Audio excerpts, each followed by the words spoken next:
Celebrating 30 years on the air on WROI is the first federal program. Hosts may have changed, but the program is still the same. Now continuing a long-standing tradition, streaming on the First Federal Facebook page and on WROI. It's time for the First Federal Program. And good morning, it is First Federal Program here on this Friday, the 21st of November. Tanner joins us this morning. Good morning. Morning, Randy. How we doing? Hey, it's dark out. It is dark. Dark, a little rainy. Yeah, it's November, right? But the temperature's not too bad. No, it's not bad. It's getting better. We'll take it. Yeah, getting better until it looks like Thanksgiving. Yeah, of course. Then we're going to get a little cold. It's Indiana. Yeah. What do you expect? Goes, right? Yeah, I think we've had all 4 seasons already this month. So, yeah. So, you and your family ready for Thanksgiving? I hope they are. Oh, they are. We'll find out Thursday, right? You still got all those. Oh, we still got some time. So, but a little program. No, we will not be having the First Federal Radio Show next Friday. Yep. So on Black Friday. So just a little note there. But got a fun show today. Packed show. Got multiple guests. It is. Busy one. Going to be speaking with Mark Spencer this morning, who's representing the Salvation Army bell ringers this morning. Good morning. And Brian Johnson will be joining us later from the Fulton County Community Foundation, talking about Giving Tuesday, which is coming up. It's that time of year. So, so I brought some trivia with me this morning, and I believe Mark's got one of his own for you, Randy. Some 2 questions you got answered today. Maybe I can go 50-50 today. Maybe. You've been on a little hot streak. I know, that's scary. My question is, according to AAA, what U.S. city was the most popular Thanksgiving travel destination in 2024? Orlando, New York City, Las Vegas, or Miami? Wow, that's a tough one. I think I could go to any of those. You're right. Yeah. They're all in the top 10. So all winners of that. And, I'll have to think about that one. And Mark, would you like to share your trivia question? Absolutely. Well, when did the Salvation Army bell ringing tradition begin? 1891, 1917, end of World War I, or 1931, midst of the Great Depression? That's tough. That's even worse. Do you want our answer now? Well, we can do that now. I would go with 31. That's where I was thinking was 31. Yeah, 1891. 91. Began clear back in 1891. Wow, it's been a long time. Started at Fisherman's Wharf in San Francisco when Captain Joseph McKee wanted to provide a Thanksgiving holiday dinner. Well, maybe it was Christmas, I guess. Christmas dinner to the poor folks of San Francisco, and so he got permission from the city authorities to put his crab bucket out there, and the theme at that point wasn't anything to do with bell ringing, but keep the pot boiling. Yeah. And do that and so they raised money, and since 1997, the campaign is often kicked off by the Dallas Cowboys football game when their oversized kettle sits just outside the playing field, and some of the touchdown celebrations happen right inside the pot there, and so that's always a fun day as well. Yeah, that's very cool. Very cool to see. Now, Mark, how many years have you been involved with the Salvation Army as far as bell ringing is concerned? Well, as far as I just was a ringer for quite a few years, and then after I retired, I got my arm twisted a little harder to help. That's more free time, they say. Yeah, more free time, that's what they say, yep. So started that about 2 years ago. 2 years ago, and you're on the board, correct? Yes. How many board members are there for the area? Well, I can't give you an exact number, 8 or 10, I think, something like that. Okay. There's always room for one more if anybody would like to be a part of that.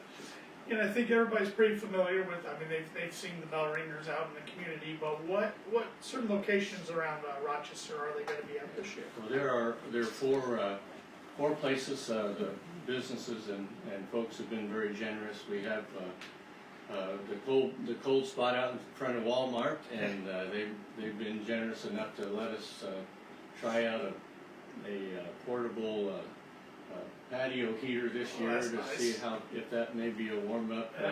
The ringers a little bit more, but also Kroger has been very generous to let us ring at their place, and then we ring at the running store and Smith Farm on Fridays and Saturdays. So the other locations are open more days a week, but those two on Friday and Saturday. And you're still looking for ringers, We're as still I looking understand, for the ringers. spots aren't filled yet. Yeah, if a person wants to sign up or register, there's a website, www.registertoring.com. You go on that site and then you put in your zip code and it'll take you to the places where you can sign up for the available times that are left. So it's a pretty simple thing, but you know, if you can't figure it out, just get one of your teenage kids to. There you go. There you go. So, all right. And when's the ring start? What dates they kind of kick off? We start on the Friday after Thanksgiving, Okay. and we go clear through Christmas Eve, 24th. We've had a lot of people that have signed up already. Right. Kroger's and Smith Farm are filling up pretty quickly, but Walmart and Runnings, we still Got some spots to fill. And talk about the collections themselves. Do the collections stay local? Where do the funds go? What do they do for the community? Yeah, last year we were fortunate to raise about $32,000. 70% stays local, Great. and then some of it goes for administrative, but some of the other money goes to disaster relief. There's a hurricane or a natural disaster, a lot of it goes there. There's also several sectors, even in Fort Wayne, there's a couple of places where a person who's addicted to drugs or medications can go and there's some good services there. I've known some people who've been blessed in a lot of ways to be able to get off their addiction. So it's helping a lot of people in a lot of different ways, locally, Right. even in the grand schemer picture, the nationally as well. So, anything else you'd like to mention as far as Salvation Army is concerned, or the bell ring? Sure. If a person is in need, and it's more for emergencies, not just regular help, but a couple of times a year, a person can go to the United Ministries office, or more likely, sometimes they go to the Cross, and Debbie there helps people get directed to the right places. But there's a limit of how much they can receive, but it's often enough to help with a bill or a medical prescription or something like that. So that's where they would go if they would need help. There are a lot of other opportunities and other resources as well. The United Ministries office also provides like a food pantry and some other things for folks as well. So those are kind of two different ministries that are mixed together and so forth. So also I just share a few other little trivia things. In the United States, there are some traditions where gold coins are anonymously put into some of the kettles. It started in Crystal Lake, Illinois in 1982. A gold coin was put into the kettle. But since then, there are others that have taken to dropping not only gold coins, but other anonymous things like bullion or rare coins or jewelry or large checks. And so maybe it's an American gold eagle that was put in, or a Krugerrand or United States quarter eagle. A double eagle was put in, and on one occasion a counterfeit 1804 silver dollar, which I don't think was worth much more than the silver in the coin at least. But if it was a real one, evidently there's 8 or 9 in that are owned, and of course they know who owns those. They are those $1 million coins. But As well, some jewelry was put in, a 3-carat diamond ring, one occasion 5 golden rings. Does that make sense? There you go. A little Christmas song, a check for $14,845, and another one for $500,000, and then once in a while some gold teeth. Just a little bit of everything, sounds like. I don't know that we really need all of those things, just regular cash donations. Yeah. There are also going to be available some of the codes that a person can take a picture with their phone or their camera and give online as well, and that money goes to Fulton County as well. I could be mistaken, but I went to a store the other day, and I believe it was for the Salvation Army. They were outside, and they were taking even debit card and credit card payments as well. So, I mean, technology's Getting with technology. Yep. So, well, thank you very much, Mark, for joining us this morning, and thank you for everything you do for the Salvation Army and then the bell ringers, and good luck this holiday season. All right, God bless. Thank you. Thank Thank you. you. Thanks, Mark. And we'll be welcoming Brian Johnson here of the Fulton County Community Foundation just in a bit. But first, sports. A lot of local sports going on. Semi-state football. Semi-state football. Knox is traveling to Fort Wayne to play Bishop Lures. There's possible history in the making there. If Lures wins, they clinch the most semi-state championships in any school, and I think it's 19, I believe. All right. Then they got Miles McLaughlin, the running quarterback. Yes. In Knox. If he has his normal game tonight, he'll break Derrick Henry's all-time leading rushing yard record for any state, for U.S. high school football. So, yeah, it's gonna be interesting to watch. It could be interesting, yeah. And if they win and they don't get it, then he'll obviously have a chance to get it at the state. Right. So there's a lot of. You know, one way or the other, it's going to be cool and exciting whether he gets it against the Lures or possibly at the state finals. I was getting my hair cut the other day, and in the barbershop I was in, the people next to me, when they were talking about the Lures Knox game, so it was pretty interesting to hear them. It's definitely catching the attention around, not just around the state, but you've got ESPN and you've got Pat McAfee that's been talking about him, so it doesn't matter how you get it done if you're getting it done with that many yards. I mean, it's eye popping, really. Eyebrow raising. So it'll be fun to watch. Of course, then locally, Pioneer. Yes, still against South Adams. Yep, should be a good one. Yeah, South Adams again up there ranked, and so. See if Pioneer can head back to the state again. And still, winter sports now underway. They are. A lot of them, at least. The Zebra Boys basketball, I believe. Scrimmage last night. Yep, they start handle night before Thanksgiving on Wednesday. Culver still. Culver. Yep. And I know the girls have had a couple games under their belts. 2-2. Yep. 2 home wins, 2 road losses. Yep. So we'll see how that goes as they're back on the road Saturday night. Down to McConaughey. Okay. Game number 2 in the TRC. Conference already. Yeah. Well, they started conference last Saturday. So jump right in it. Yeah. Yep. Get up and go. So, yep. As one of my favorite coaches, Coach Stasiak says, it's Go-Vember. Go-Vember. I like that. That's good. On a collegiate football level, Indiana and Purdue both have byes this week as they get ready to see each other next week. Get ready to battle. Friday night matchup next week. I know. I'm not a fan of that, but they did ask my opinion. So it's could be Black Friday in a lot of different senses for Purdue next Friday. We might be wearing black to our own funeral, so to speak. But it's the battle, though. You just never know what's going to happen. It is. I mean, Purdue's got.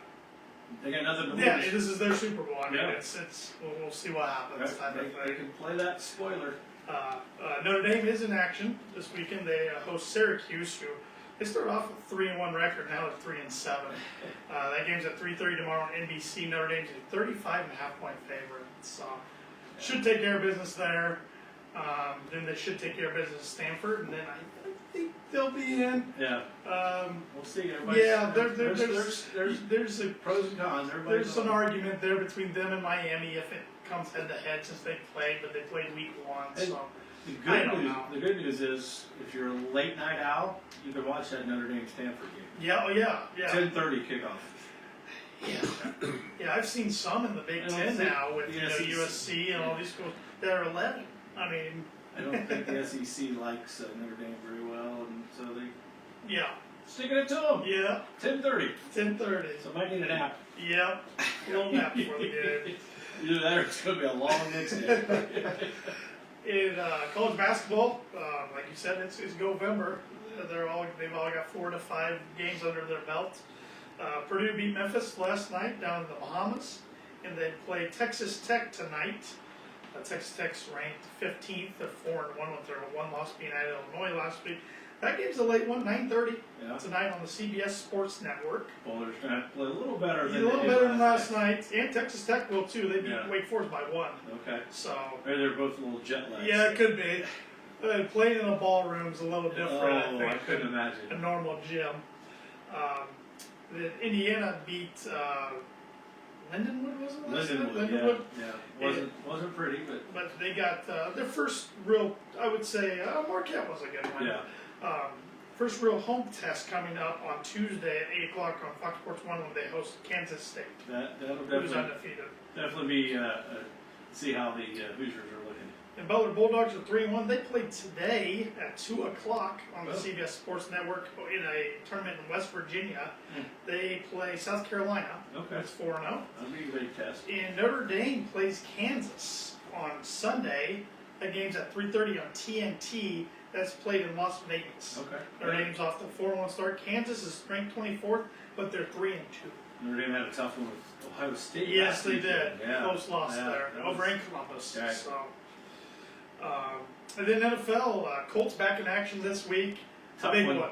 Yeah. At Kansas City, who's 5-5. They're probably going to be pretty angry. Chiefs are 3.5-point favorites. That game's at 1 o'clock on CBS, but also right here on WROI. That's a big one because the Colts win. I mean, they're let's be honest, they're playing for seeding at this point. They're going to make the playoffs. Chiefs playing for the playoff lives right now.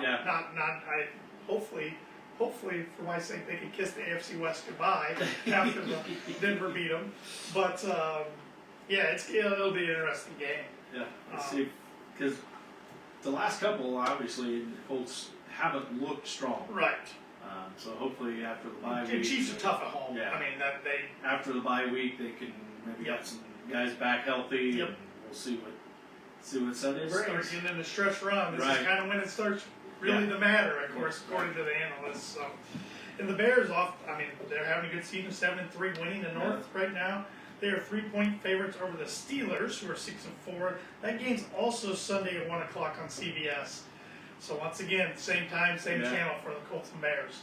Of course. And I don't know. Aaron Rodgers wants to play. I don't know. I was going to say I don't know. I haven't heard any updates. Yeah. Of course he wants to play. He owns the Bears. Right. No matter what uniform he's wearing. Yeah, it doesn't matter. Yeah. So that'll be a good game. A few quick tidbits here this morning. On this day in 1931, Frankenstein was released as in the movie. The first variation of many different ones over the years. On this day in 1976, Rocky premiered. Wow. Now they've had quite a few of those. I was going to say, I can't even hard to beat the first one. Yeah. And on this day in 1980, the TV show Dallas released the episode, the Who Done It episode revealed who shot JR. It got a then record 53.3 rating, which equaled over 83 million viewers, 76% of television watchers in the U.S. Crazy. That is. If I remember right, wasn't that a Friday night? What was on Friday nights, and obviously basketballs and everything else going on. I'll take your word for it. Yeah, I know you weren't even born, Tanner. But I am familiar with the show, of course. I've seen reruns. Show my age. Yeah, I was, but I didn't watch it. Yeah, I think Mom watched it. That's why you didn't have a choice, you know. Yeah. When Mom was in charge of the TV. I have heard about that episode. I mean, that's a big number. That's huge. And today's World Television Day, fitting with that. National Stuffing Day. Stuffing fan on Thanksgiving? Well, yeah, you gotta have stuff, yeah. National Gingerbread Cookie Day. Maybe a little early for that, but Never too early. okay. All right, Come fair, on, Tanner. fair. World Hello Day, National Red Mitten Day, and Substitute Educators Day. Okay. Thankful for the substitute teachers. We call that Barb McGee Day around here. Oh, you're not kidding. You're But not back in kidding. the day, we could call it Mrs. She's- Pemberton Day. Mrs. McGee's still going strong. She is. Subbing to this, Kids that. love her. Oh, she's great. And I want to hit on one upcoming event. The St. Joseph Catholic Church is holding their annual Haiti Ministries Pie Auction this Sunday, following their 9:30 Mass. Breakfast will be served from 10 to 11, with the pie auction starting at 11. Can't beat a No. pie auction. Yeah. The event's open to the public, and all proceeds from the fundraiser go to their sister parish in Haiti. There you So, go. yeah, they do that every year around this time. So, yeah, Can't beat a good pie go auction. get yourself a pie. I'm sure they're all delicious. They'll have many different flavors. So, Get two. it's there you go. Eat one for yourself and take one Well, Thursday. Thanksgiving is coming. Yeah. I thought you were maybe bribing out there, Randy, for somebody to No, I wouldn't get do two that. and then bring me one. I'll have probably put up pie on Thursday. Fair enough. Yeah. And First Federal, we're open today from 8:30 till 5, and tomorrow from 8:30 to noon. We'd love to see you. And if you can't make it in to see us, you can make with us online and with our mobile app, which is free to download. And our ATM's open 24/7 as well if you need some cash. And we will be closed on Thanksgiving, but back open next Friday on Black Friday with our regular banking hours.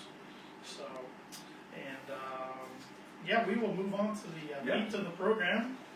Fun parts. And welcome Brian Johnson of the Fulton County Community Foundation. Brian, you really don't need an introduction because No stranger. you're no stranger to Yeah. the program. I keep coming back. But if there is somebody out there that's a new listener to the First Federal Show or a new viewer on our Facebook Live feed, what do you do for the Fulton County Community Foundation? So a little bit of everything. So Community Foundation, we're a public charity. We help organizations with grants. We help with scholarships. We help support projects throughout the community. So we also work with donors. One of the biggest things, my role is connecting donors with causes they care about. So if somebody says, hey, I want to support something, I can do it through the foundation.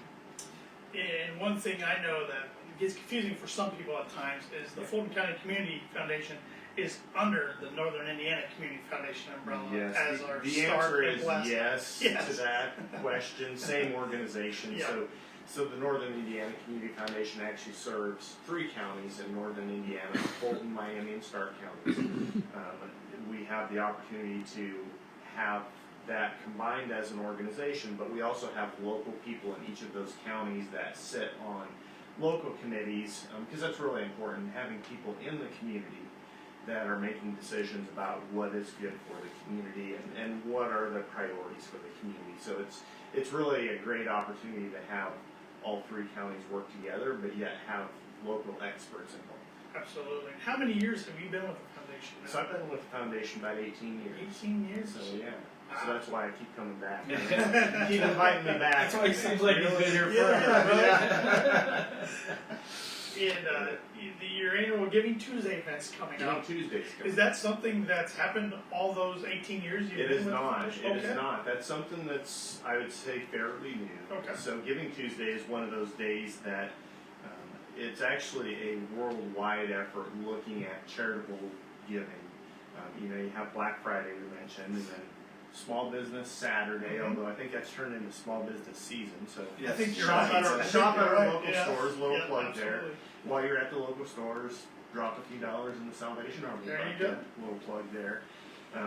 But Giving Tuesday kind of follows up Cyber Monday and starts that season of generosity. So at the foundation, we've used it the last few years to really celebrate all the great things that we've done throughout the year.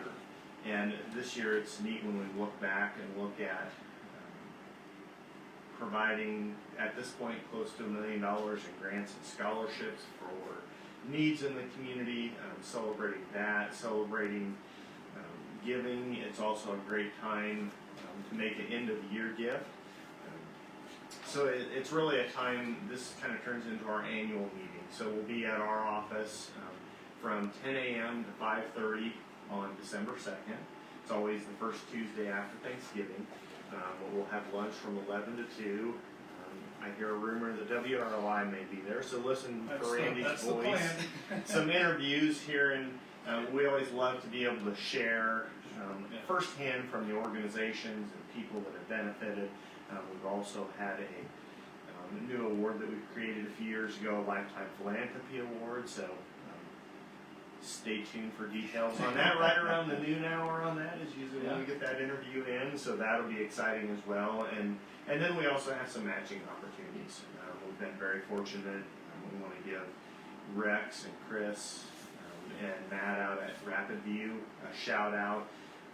They've provided matching funds this year. There's 3 organizations that will have some dollar-for-dollar matches. So the Outlet Youth Center, Compassionate Health Center, and the Fulton County Parks and Recreation all have dollar-for-dollar matches for their endowment funds. And then we will also have some matching for our community funds. It's not a new matching opportunity, but we have a 2-for-1 match for community funds. And sometimes people say, well, what are community funds? Because you are a community foundation, so all your funds are community funds.